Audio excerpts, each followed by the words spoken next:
Hello दोस्तों, कैसे हैं आप लोग। उम्मीद करते हैं कि आप लोग का पढ़ाई अच्छा से चल रहा होगा, क्योंकि कुछ ही महीनों के बाद यानी 6 या 7 महीना में ही आपका बोर्ड एग्ज़ाम है।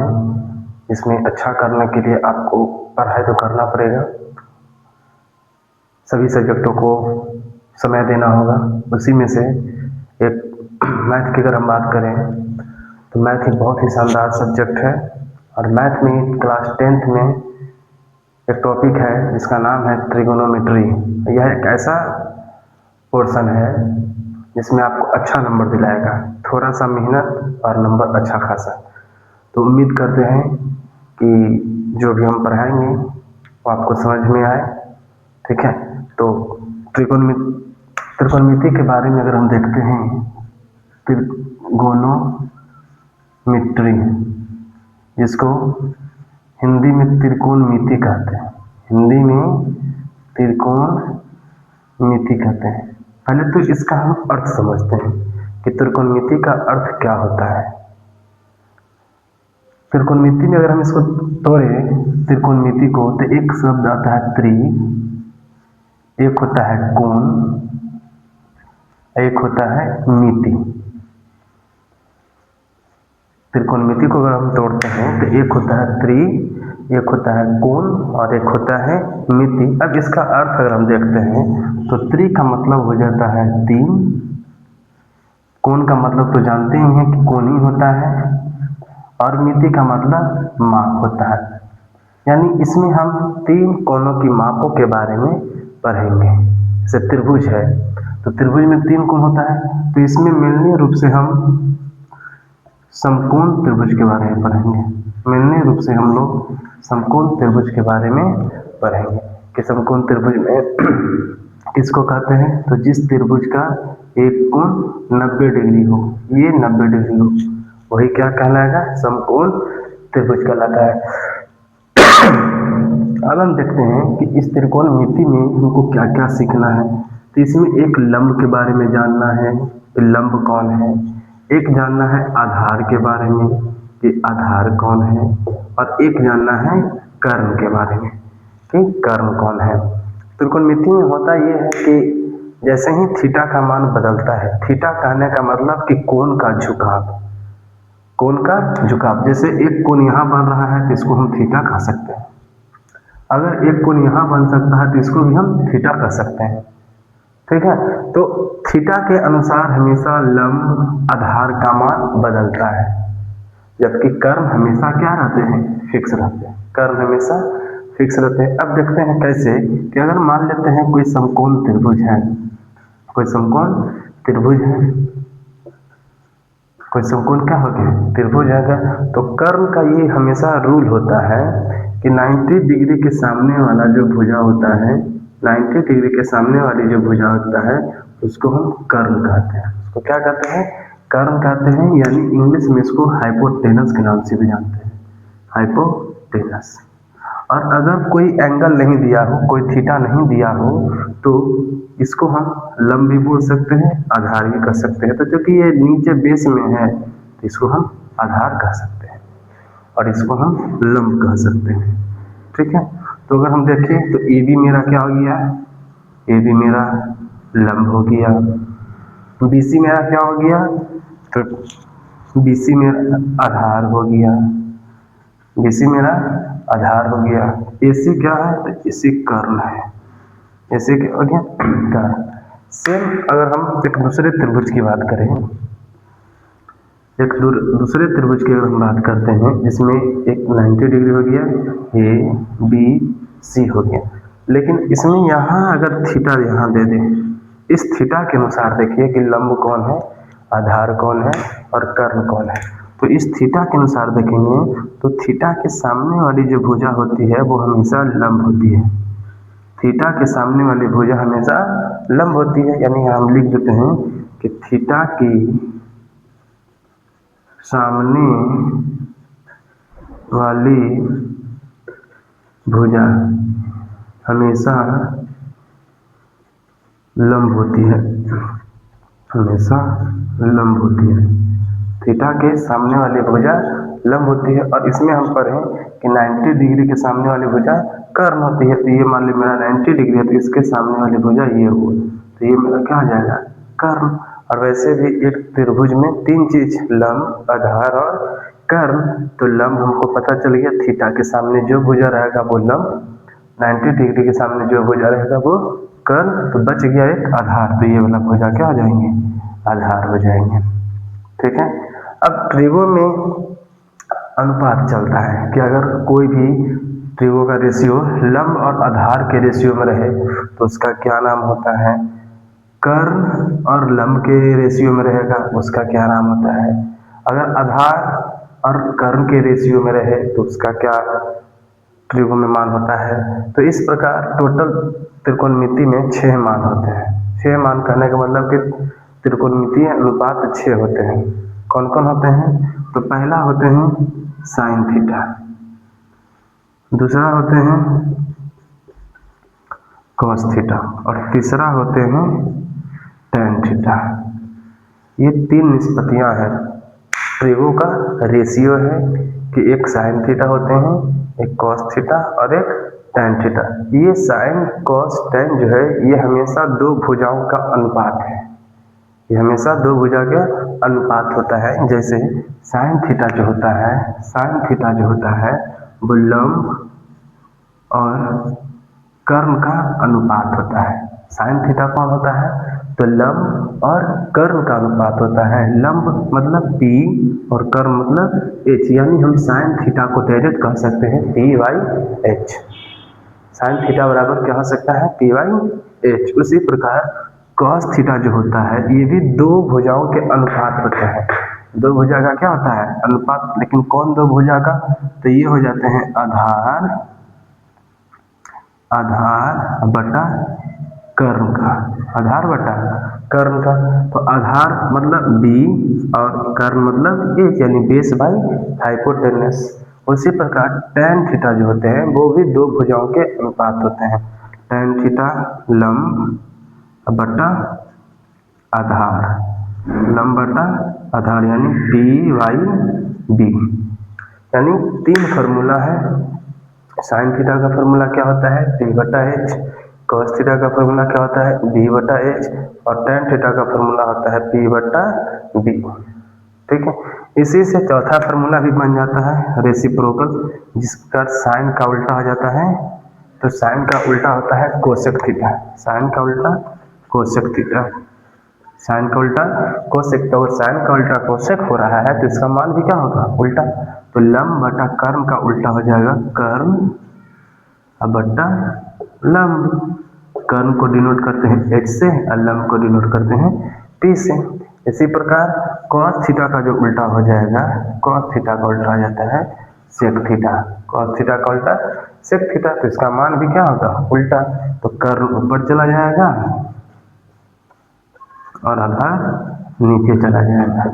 तो भी हो जाएगा B/P, B/P, सॉरी B/H होगा, B/H होगा, H/B। देखिए ना, cos थीटा का फॉर्मूला होता है B/H, तो cos का उल्टा होता है sec, तो इसका भी उल्टा, तो H/B। उसी प्रकार छठा फार्मूला tan का, तो tan का उल्टा होता है cot थीटा, जिसको हम लोग बोल सकते हैं आधार, आधार बटा लंब, आधार बटा लंब। आधार को डिनोट करते हैं B से और लंब को P से। तो क्लास 10th में पहला चैप्टर जो होता है त्रिभुज का, उसमें मात्र 6 ही फार्मूला हमको पढ़ना है। उसमें भी 6 फार्मूला में 3 फार्मूला मेन, इसी का तो उल्टा है। साइन थीटा का P/H, कॉस थीटा का B/H, टेन थीटा का P/B। साइन का उल्टा कोसेक थीटा, कॉस का उल्टा सेक थीटा और टेन का उल्टा कॉट थीटा। अब यहाँ जो हम लोग देख रहे हैं लंब, आधार और कर्ण, लंब, आधार और कर्ण, ये तीनों में एक संबंध होता है। और इस संबंध के बारे में बताए थे पाइथागोरस जी, उन्हीं के नाम पे बन गया पाइथागोरस प्रमेय। पाइथागोरस प्रमेय, वो प्रमेय में यह बताए थे, पाइथागोरस प्रमेय में, पाइथागोरस प्रमेय उन्होंने यह बताया था कि कर्ण का जो स्क्वायर होता है, कर्ण का जो स्क्वायर होता है लंब का स्क्वायर प्लस आधार स्क्वायर के बराबर होते हैं। यही उन्होंने बताए थे कि कर्म का जो स्क्वायर होता है लंब स्क्वायर प्लस आधार स्क्वायर के बराबर होते हैं। अब जैसे कर्म अगर हमको निकालना है तो कर्म का फॉर्मूला यहाँ से हो जाएगा रूट अंडर, क्योंकि स्क्वायर जब बराबर के दूसरी तरफ जाता है तो रूट में बदलता है, तो कर्म का फॉर्मूला हो जाएगा लंब स्क्वायर प्लस आधार स्क्वायर। तो हो गया।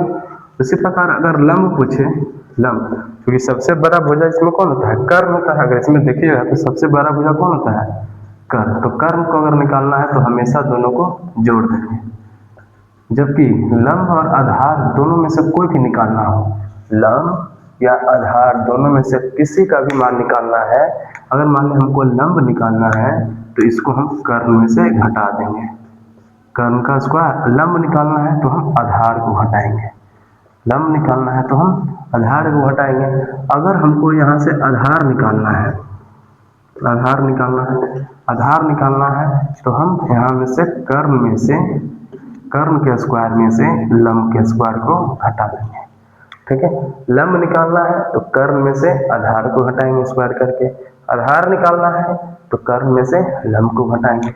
ये पहला चैप्टर है, इसी में यही सब तमाम नियम इसमें लगेंगे और ये आपको एकदम अच्छा तरीका से आ जाएगा तो पहला चैप्टर का क्वेश्चन आसान हो जाता है।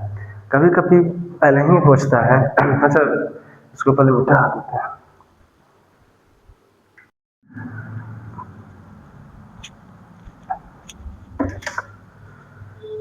पाइथागोरस के बाद अब हम लोग आगे बढ़ते हैं। पाइथागोरस में हम लोगों ने क्या देखा है, पाइथागोरस प्रमेय में हम लोगों ने क्या देखा है, तो इसमें हम लोग देखा है कि कर्म का जो, अगर कर्म निकालना है तो रूट अंडर लंब का स्क्वायर प्लस आधार का स्क्वायर।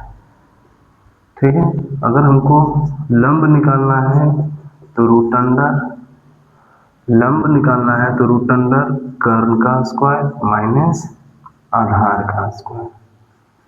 उसी प्रकार अगर हमको आधार निकालना है, वो क्या निकालना है, आधार निकालना है, अगर आधार निकालना है तो इसका फार्मूला होता है, इसका फार्मूला हो जाएगा कर्म का स्क्वायर माइनस लंब का स्क्वायर। बस ज़्यादा कुछ नहीं दिमाग लगाना है। कर्म जो होता है वो सबसे बड़ा भुजा होता है। जब जैसे ही कर्म सबसे बड़ा भुजा होता है तो इसको हम दोनों भुजाओं को जोड़ देंगे तो कर्म निकल जाएगा। लंब निकालना है इसको कर्म में से आधार को घटा देंगे, आधार निकालना है तो कर्म में से लंब को निकालते हैं। अब एक क्वेश्चन देखते हैं कि अगर मान लेते हैं ये कोई त्रिभुज है, समकोण त्रिभुज, अगर ये कोई समकोण त्रिभुज है, ठीक है, समकोण त्रिभुज है जिसका नाम ए है, बी है और सी है। इसमें कर्म का वैल्यू दे देता है 10 सेंटीमीटर और आधार का वैल्यू दे देता है 8 सेंटीमीटर और बोलता है इसका वैल्यू निकालिए, ए बी का वैल्यू निकालिए। तो सबसे पहले अगर हम ये देखते हैं कि ए से मेरा कर्म है, कर्म का वैल्यू 10 सेंटीमीटर दिया है, आधार भी दिया गया है और लंब निकालने के लिए कह रहा है। तो सबसे पहले जो दिया गया उसको हम लिख देते हैं कि जो कि AC का जो वैल्यू दिया गया है वो 10 सेंटीमीटर है और BC का जो वैल्यू है वो 8 सेंटीमीटर है। हमको निकालना है लंब, क्योंकि ये तो कर्म हो गया है और कर्म बताया है कि कर्म किसको कहते हैं, तो 90 डिग्री के सामने वाली जो भुजा होती है उसको हम कर्म कहते हैं और इस वाली भुजा को आधार कहेंगे। ठीक है, तो जो ये वाली भुजा है इसको हम लंब कह देंगे। तो यहाँ से निकालेंगे कि लंब यानी AB, तो AB का फॉर्मूला लंब निकालने के लिए फॉर्मूला होता है कि कर्म के स्क्वायर में से आधार स्क्वायर को हम घटाएंगे। तो कर्म मेरा है AC, तो यानी AC के स्क्वायर में से आधार BC के स्क्वायर को हम घटाएंगे तो रूट अंडर AC कितना है, तो AC है 10, तो 10 का स्क्वायर करेंगे माइनस BC कितना है, तो BC है 8, तो 8 का स्क्वायर करेंगे। 10 का स्क्वायर हो जाएगा 100 और 8 का स्क्वायर हो जाएगा 64। 100 में से 64 जाएगा तो हो जाएगा 36 और 36 का वर्गमूल 6 सेंटीमीटर। तो इसका वैल्यू कितना आ गया, 6 सेंटीमीटर।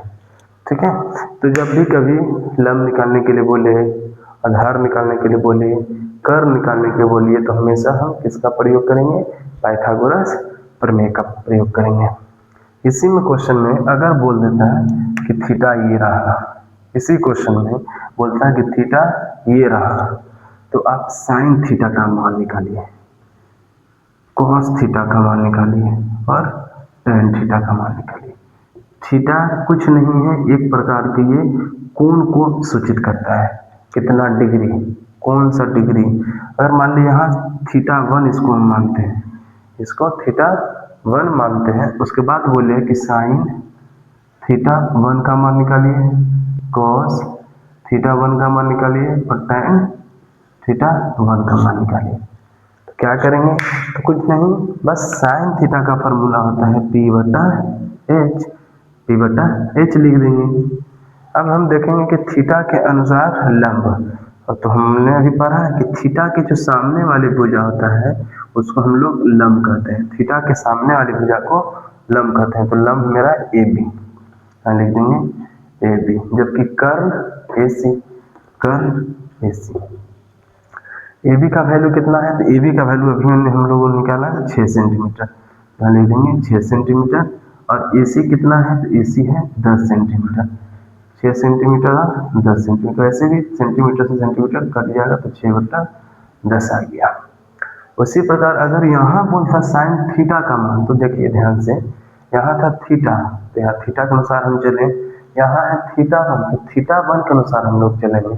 तो अभी हमने बताया था कि कर्ण हमेशा फिक्स होते हैं, कर्ण हमेशा फिक्स होते हैं, थीटा के अनुसार ये सब का वैल्यू बदलता है। तो यहाँ थीटा 1 है, तो हम थीटा 1 के अनुसार देखेंगे, जैसे साइन थीटा का फॉर्मूला आता है पी बटा एच, फॉर्मूला तो वही लिखेंगे, लेकिन हम देखेंगे किसके अनुसार? तो थीटा 1 के अनुसार। तो यहाँ है थीटा 1, तो थीटा 1 यानी थीटा के सामने वाली भुजा लंब, तो इस बार जो भुजा हो जाएगा लंब वो BC हो जाएगा, इस बार लंब कौन हो जाएगा? BC। और थीटा के अनुसार लंब कौन है? तो AB, लेकिन थीटा 1 के अनुसार ये जो थीटा 1 है इसके सामने है BC। कर्ण फिक्स है, तो कर्ण है मेरा AC, BC का वैल्यू, तो BC का वैल्यू 8 सेंटीमीटर और AC का वैल्यू 10 सेंटीमीटर। तो देख रहे हैं ना कि यहाँ साइन थीटा का मान है 6 बटा 10 और यहाँ साइन थीटा 1 का मान है 8 बटा 10, है ना। मान चेंज हुआ कि नहीं? तो चेंज किसके कारण हुआ? तो चेंज हुआ थीटा के कारण, यानी इस थीटा के अनुसार वैल्यू है साइन थीटा का 6/10 और ये थीटा 1 के अनुसार वैल्यू आया 8/10, यानी थीटा के जगह स्थान बदलने से उसके मान में भी परिवर्तन होता है। उसी प्रकार अगर हम कॉस थीटा का देखें, कॉस थीटा का होता है बी बटा एच,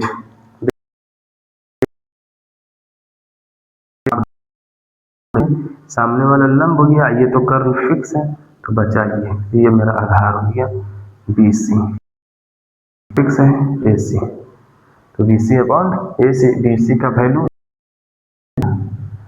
और AC centimetre, centimetre centimetre upon 10, जबकि थीटा इसका भी फॉर्मूला अच्छी होता है, लेकिन किसके मान के अनुसार?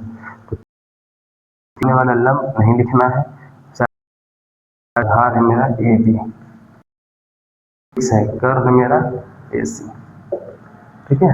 तो थीटा 1 के अनुसार आधार है मेरा AB, तो थीटा 1 के अनुसार आया है 6, कर्ण है 10, ठीक है। tan थीटा का आता है P बटा थीटा 1 के अनुसार लंब, थीटा 1 के अनुसार लंब सामने वाला BC, आधार साइड वाला हो जाता है। जब भी थीटा 1, तो हमेशा थीटा के सामने वाला भुजा लंब हो जाएगा और लंब के साइड वाला आधार होता है, कर्ण क्योंकि फिक्स होता है। तो थीटा BC कितना है? तो थीटा 1 के अनुसार BC है 8 और AB कितना है? AB है, ठीक है। थीटा के अनुसार देखेंगे तो फॉर्मूला देखेंगे तो थीटा के अनुसार, तो थीटा है मेरा E, इसके अनुसार लंब है, थीटा के साथ आधार के थीटा के, क्योंकि ये कर्ण फिक्स होते हैं BC, ए बी का वैल्यू, तो ए बी का वैल्यू सेंटीमीटर और सेंटीमीटर, सेंटीमीटर सेंटीमीटर 10 हो गया। तो ये सब कुछ बेसिक मैथ हैं। हम लोग अब स्टार्ट करेंगे भारतीय भवन के चैप्टर 1 होगा ए, वो हम लोग पढ़ेंगे। तब तक ये सब अभी आज का जो वीडियो था ये गौर से देखिए, समझिए, उसके बाद हम लोग आगे पढ़ेंगे प्रश्नावली के साथ।